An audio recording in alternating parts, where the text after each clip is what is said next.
دنیا مہمان، پاکستان میزبان۔ اسلام آباد میں ایس سی او اجلاس کے لیے مہمانوں کی آمد شروع۔ آج چین کے وزیر اعظم پاکستان پہنچیں گے۔ چینی وزیر اعظم شنگھائی تعاون تنظیم کے اجلاس میں شرکت کریں گے۔ وزیر اعظم صدر اور عسکری قیادت سے ملاقاتیں کریں گے۔ چین کا 15 رکنی وفد پہلے ہی پہنچ چکا۔ بھارت کا 4 رکنی اور روس سے 76 اراکین کا وفد بھی اسلام آباد آ چکا ہے۔ وزیر اعظم شہباز شریف اجلاس کی صدارت کریں گے۔ اجلاس میں چین، روس، بیلاروس، قازقستان، کرغزستان، تاجکستان اور ازبکستان کے وزراء اعظم، بھارت کے وزیر خارجہ شریک ہوں گے۔ وزیر اعظم شہباز شریف سائیڈ لائنز پر مختلف عالمی رہنماؤں سے ملاقاتیں کریں گے۔ وفاقی دارالحکومت کو روشنیوں سے سجا دیا گیا۔ ایس سی او کا 23واں اجلاس کل سے شروع ہوگا۔ سیکیورٹی کے فول پروف انتظامات، پولیس رینجرز کے ساتھ پاک فوج بھی فرائض سر انجام دے گی۔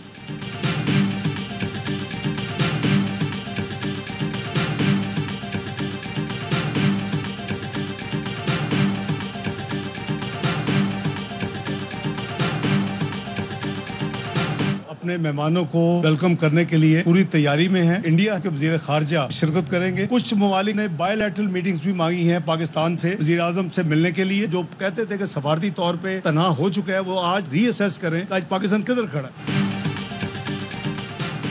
پاکستان کی عالمی سطح پر تنہائی کے مفروضے دم توڑ گئے۔ ہماری تیاری مکمل، شاندار میزبانی کریں گے، نائب وزیر اعظم اسحاق ڈار کا کہنا ہے۔ چین کے وزیر اعظم کی پاکستان کی قیادت سے اہم ملاقاتیں ہوں گی۔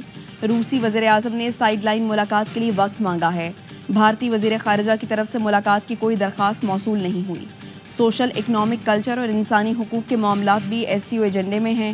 بولے کئی سال بعد پاکستان عالمی ایونٹ کی میزبانی کر رہا ہے، اب بھی وقت ہے پی ٹی آئی غلطی درست کرے، احتجاج کی کال واپس لے۔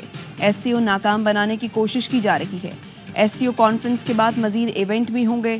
اسحاق ڈار کا وزیر اطلاعات عطا تارڑ کے ساتھ شاہراہ دستور کا دورہ۔ ایس سی او کانفرنس کے حوالے سے انتظامات کا جائزہ لیا۔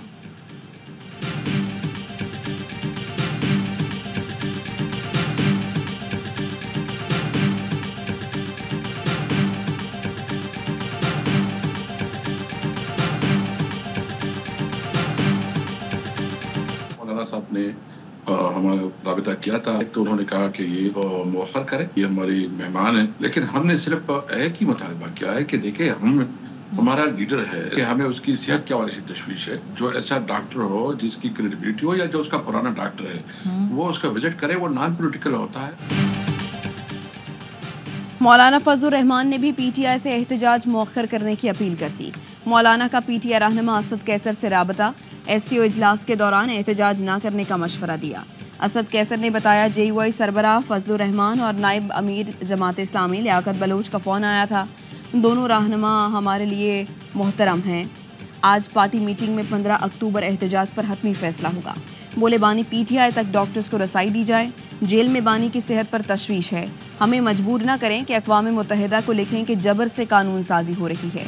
ہمارے ایم این ایز اپنے تحفظ کے لیے چھپ رہے ہیں، دیوار سے لگایا گیا تو ہم کہاں جائیں۔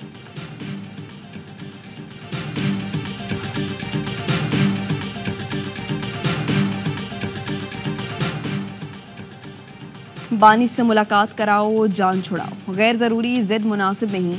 ترجمان پی ٹی آئی شیخ وقاص اکرم کا حکومت کو جواب، کہا حکومت کا بانی پی ٹی آئی کو ڈاکٹر اور بہن سے ملنے کی اجازت نہ دینا سمجھ سے باہر ہے۔ ہمارے خدشات میں اضافہ ہو رہا ہے۔ پی ٹی آئی کی بانی سے جیل میں ملاقات کی باضابطہ درخواست وزارت داخلہ کو موصول۔ بیرسٹر گوہر اور حامد رضا کی بانی پی ٹی آئی سے جیل میں ملاقات کی درخواست کی گئی۔ درخواست میں کہا گیا بانی پی ٹی آئی سے فوری ملاقات کرنے کی اجازت دی جائے۔ آخری بار ہمارے وکیلوں کی بانی پی ٹی آئی سے ملاقات 3 اکتوبر کو ہوئی۔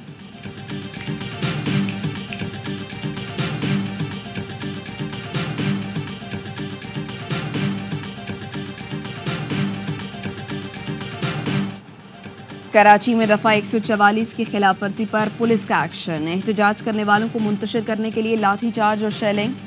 میٹروپول سے ایک شخص کی لاش جناح اسپتال منتقل، مظاہرین نے پولیس موبائل جلا دی۔ ساؤتھ پولیس نے کارروائی کرتے ہوئے 100 سے زائد مظاہرین کو حراست میں لیا۔ مظاہرین کو منتشر کر کے ٹریفک کی روانی بحال کر دی گئی۔ وزیر داخلہ سندھ ضیاء الانجار نے کہا سول سوسائٹی اور مذہبی جماعت نے ایک ہی دن مظاہرے کی کال دی، قانون ہاتھ میں لینے والوں کے خلاف سخت کارروائی ہوگی۔ خواتین پر تشدد میں ملوث پولیس افسران کے خلاف کارروائی ہوگی۔ ڈی آئی جی ساؤتھ کا کہنا ہے صحافیوں پر تشدد کرنے والے اہلکاروں کی شناخت کر لی۔ محکمانہ کارروائی کی جا رہی ہے۔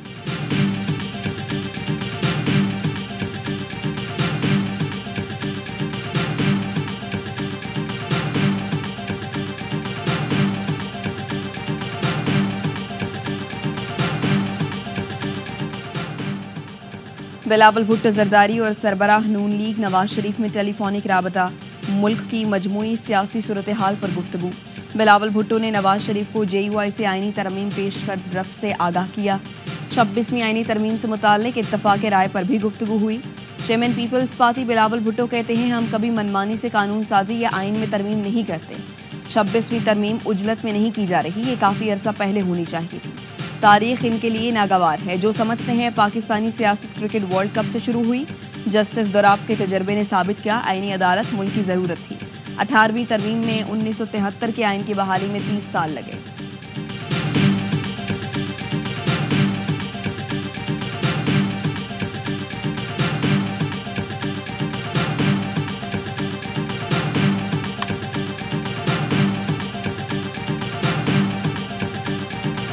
یہ امینڈمنٹ اب پاکستان کی مضبوط جمہوریت کو مضبوط اور مستحکم بنانے کے لیے ناگزیر۔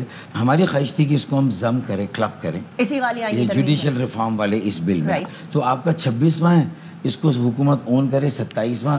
یہ بات انہوں نے مختلف لفظوں میں مانی۔ کوشش تھی اپنا بل عدالتی اصلاحات والی ترمیم میں ضم کریں۔ مختلف لفظوں میں حکومت نے ہمارا بل بطور 27ویں آئینی ترمیم مانا ہے۔ فاروق ستار کی اعتراض ہے میں گفتگو، کہا سیشن ختم ہونے سے پہلے MQM بل متعارف کرانے کی یقین دہانی کرائی گئی۔ ہم نے الیکشن سے پہلے ہی اپنی سیاسی مرغی کے انڈے نون لیگ کی ٹوکری میں ڈال دیے تھے۔ PP رہنما ناصر شاہ کا کہنا ہے دیگر صوبوں سے موازنہ کریں تو سندھ میں بلدیاتی ادارے با اختیار ہیں۔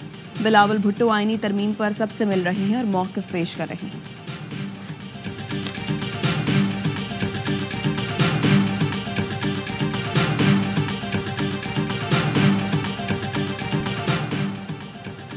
مجوزہ آئینی ترمیم پر سیاسی جماعتوں کو اعتماد میں لینے کا معاملہ، MQM اور پیپلز پارٹی کی قیادت کے درمیان رابطہ۔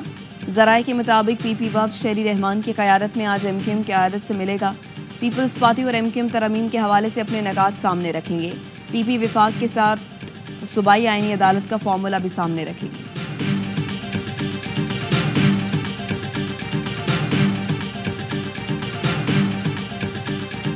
سیاسی پلیٹ فارم جماعت اسلامی ہے۔ اشتراک عمل کسی بھی پارٹی کے ساتھ کسی جزوی چیز پر ہو سکتا ہے۔ موقف پہ قائم رہتے ہوئے آپ سب سے بات کر سکتے ہیں، کوئی پریشانی کی بات نہیں ہے۔ ہم کسی ایسی تحریک کا حصہ نہیں بنیں گے جو اسلام کے خلاف، پاکستان کے خلاف۔ ہماری پالیسی ہے ہم کسی سے سیاسی اتحاد نہیں کریں گے۔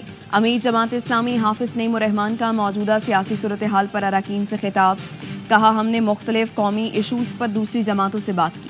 فلسطین پر کانفرنس کے لیے حکومت سے درخواست کی اور کامیابی حاصل ہوئی۔ پاکستان کے خلاف کسی تحریک کا حصہ نہیں بنیں گے، چاہے وہ پشتون تحفظ موومنٹ ہو یا پھر بلوچ قوم پرستوں کی تحریک۔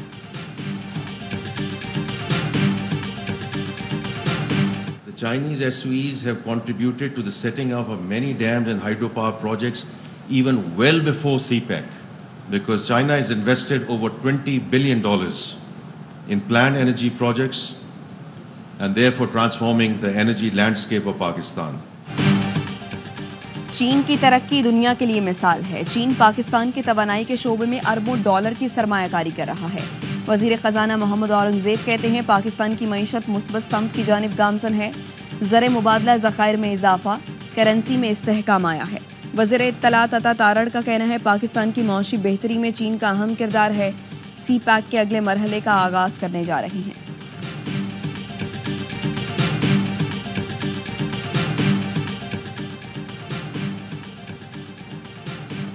پشتون قوم کا پرامن طریقے سے دلائل کے ذریعے مسائل کا حل نکالنا خوشائند ہے۔ متحد ہو کر ملک دشمنوں کے عزائم ناکام بنانا ہوں گے۔ گورنر خیبر پختونخوا فیصل کریم کنڈی کی ضلع خیبر میں پختون امن جرگے سے خطاب، کہا KP سمیت ملک بھر میں قیام امن کے لیے قربانیوں کو رائیگاں نہیں جانے دینا۔ پشتون قوم فوج کے شانہ بشانہ دہشت گردوں سہولت کاروں کو ختم کریں گے۔ ریڈ بال میں شکست لگاتار، قومی ٹیم میں بڑی اکھاڑ پچھاڑ۔ خراب کارکردگی پر سابق کپتان بابر اعظم قومی ٹیسٹ اسکواڈ سے ڈراپ۔ شاہین آفریدی اور نسیم شاہ بھی ٹیم میں جگہ برقرار نہ رکھ سکے۔ سرفراز احمد کو بھی ٹیسٹ اسکواڈ سے ریلیز کر دیا گیا۔ انگلینڈ کے خلاف دوسرے اور تیسرے ٹیسٹ کے لیے پاکستان کے اسکواڈ کا اعلان. کامران غلام، مہران ممتاز، حسیب اللہ، محمد علی، زاہد محمود اور ساجد خان کو ٹیم میں شامل کر لیا گیا. قومی کرکٹ ٹیم کے بعد پی سی بی میں بھی سینئر آفیشلز کی تبدیلی کا بھی امکان. ذرائع کا کہنا ہے ڈائریکٹر انٹرنیشنل کرکٹ عثمان واہلا کو بھی تبدیل کیا جائے گا. عامر میر کو اہم ذمہ داریاں دیے جانے کا امکان. پاک انگلینڈ دوسرا ٹیسٹ منگل سے ملتان میں شروع ہوگا. ٹیسٹ میچز اے اسپورٹس پر براہ راست دکھائے جا رہے ہیں.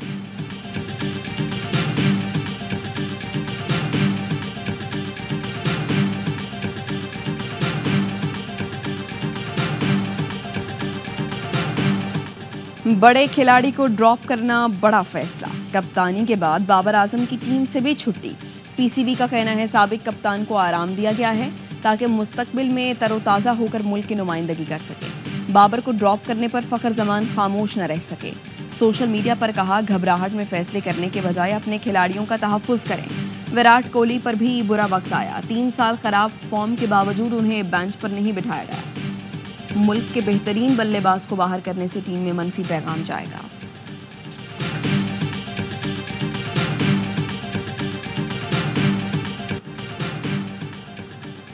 فیفن نے آئینی اصلاحات پر جامع سیاسی مذاکرات کی تجویز دے دی.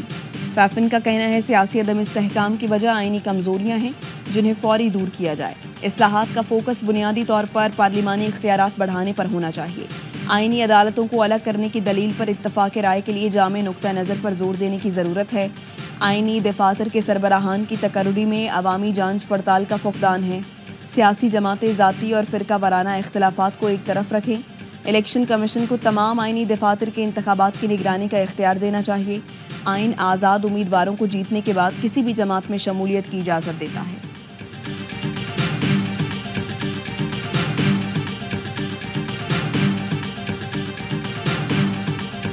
کوشش ہماری یہ ہے پاکستان میں ہم فائٹ کریں. انشاءاللہ اس کو کراچی میں کراؤ. کامران ٹسوری صاحب سے بھی ریکویسٹ کریں گے. سلمان اقبال جو ہے کافی زیادہ سپورٹ کیے مجھے. بہت اچھے انسان ہیں.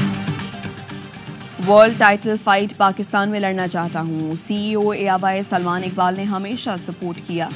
گورنر سندھ کامران ٹسوری سے اپیل ہے کراچی میں فائٹ کرانے میں مدد کریں.